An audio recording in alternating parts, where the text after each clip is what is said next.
வைகாசி மாத அமாவாசை பற்றி தெரியுமா? ஜேஷ்ட அமாவாசையின் சிறப்பு 16/5/2026 மறந்துடாதீங்க. கண்டிப்பா இதை ஃபாலோ பண்ணுங்க. ஒவ்வொரு மாத அமாவாசையும் ஒவ்வொரு சிறப்பை கொண்டுள்ளது. முன்னோர்களுக்கான காரியங்கள், திதி கொடுப்பது ஆகியவற்றை செய்வது பித்ருதோஷம், சாபம் நீக்கும் என்பது ஐதீகம். மே மாதம் வரும் அமாவாசை தேதி, நேரம் மற்றும் இந்த அமாவாசையின் சிறப்புகள் பற்றி பார்க்கலாம். முன்னோர்கள் வழிபாடு. அமாவாசை நாளில் முன்னோர்களை நினைத்து தீபம் ஏற்றி வழிபடுதல் சிறப்பு.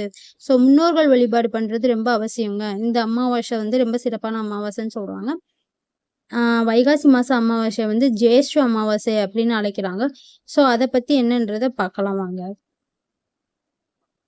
ஜேஷ்ட மாதம் என்று அழைக்கப்படுகிறது வைகாசி மாதம். ஸோ மே 2026 அமாவாசை தேதி நாள் ஜேஷ்ட அமாவாசை தேதி மே 16, 2026 சனிக்கிழமை வருதுங்க. சனிக்கிழமை அமாவாசை வர்றது ரொம்ப விசேஷம். திதி 15 மே 2026 காலை 3:58 மணிலிருந்து மறுநாள் 16 மே 2026 அன்று 16 மே 2026 அன்று அதிகாலை 2 மணிக்கு முடிவடைகிறது. இந்த அமாவாசையின் சிறப்புகள். வைகாசி மாத அமாவாசை நாளில் சூரியன் மற்றும் சந்திரன் ரிஷப ராசியில் சஞ்சரிக்கும் காலமாகும். சனிக்கிழமை அன்று வருவதால் இந்த அமாவாசை தனி சிறப்பு பெற்றுள்ளது. எனவே இது நாள் வரை சரியாக பித்ருகாரியம் செய்யாதவர்கள் இந்த அமாவாசையில கொடுத்த இன்னும் சிறப்புங்க. இந்த அமாவாசை அன்று பித்ருகாரியம் செய்தால் சனிதோஷமும் சேர்ந்து விலகும் என்பது ஐதீகங்க. கண்டிப்பா இந்த அமாவாசையை மிஸ் பண்ணிடாம யார் யார் முன்னோர்களுக்கு தர்ப்பணம் கொடுக்கலையோ இந்த அமாவாசையில கொடுத்து பயன்பெறுங்க. 15ஆம் தேதி காலையில இருந்து 16ஆம் தேதி காலை வரைக்கும் அமாவாசை இருக்குங்க. ஸோ நம்ம 16ஆம் தேதி தான் நம்ம அமாவாசையை அனுஷ்டிக்கிறோம். அதே போல் அமாவாசை என்று காகங்களுக்கு உணவு கொடுத்தல், புனித நீராடுதல், கோவில் வழிபாடு, மன அமைதி, தானம் செய்தல் போன்ற அனைத்தும் இந்த அமாவாசை அன்று செய்து பலனடையுங்கள். இந்த அமாவாசை சனிக்கிழமை அன்று வருவதால் காகங்களுக்கு சாதம் இடுவது நம் முன்னோர்களுக்கே நம் சாதம் விட்டு அவங்களை வரவேற்பது போல. ஸோ காகங்களுக்கு உணவு வைத்து முன்னோர்களுக்கு சேர்ப்பதாக நம்பிக்கை.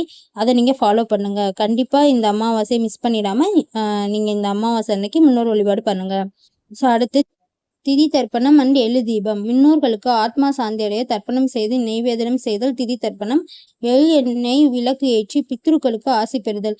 சனிக்கிழமை அன்னைக்கு வர்றதுனால சனி பகவானுக்கு உகந்த எண்ணெய் விளக்கு ஏற்றி சனி பகவானின் அருளும் இந்த அமாவாசை அன்று அப்படி நாம் விளக்கு ஏற்றுவதால் பித்ருக்களின் ஆசீர்வாதமும் நமக்கு கிடைக்கும். திதி தர்ப்பணம் செய்வதன் மூலம் முன்னோர்களின் ஆசீர்வாதம் பெற்று தோஷங்கள் எல்லாம் அனைத்தும் நிவர்த்தியாகும். பித்ரு தோஷம் அனைத்தும் நிவர்த்தியாகும். ஸோ இந்த அமாவாசை மிஸ் பண்ணிடாம எல்லாம் ஃபாலோ பண்ணுங்க. அதிகாலை சூரிய உதயமான 1 மணி நேரங்களுக்கு செய்வது வழக்கம்.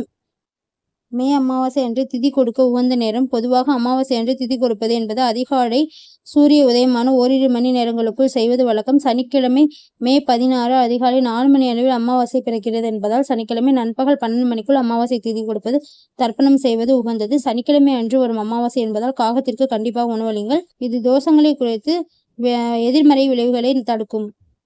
இந்த வீடியோ உங்களுக்கு பிடிச்சிருந்தா லைக் பண்ணி சப்ஸ்கிரைப் பண்ணிக்கோங்க. மறக்காம பெல் ஐக்கானை கிளிக் பண்ணிக்கோங்க.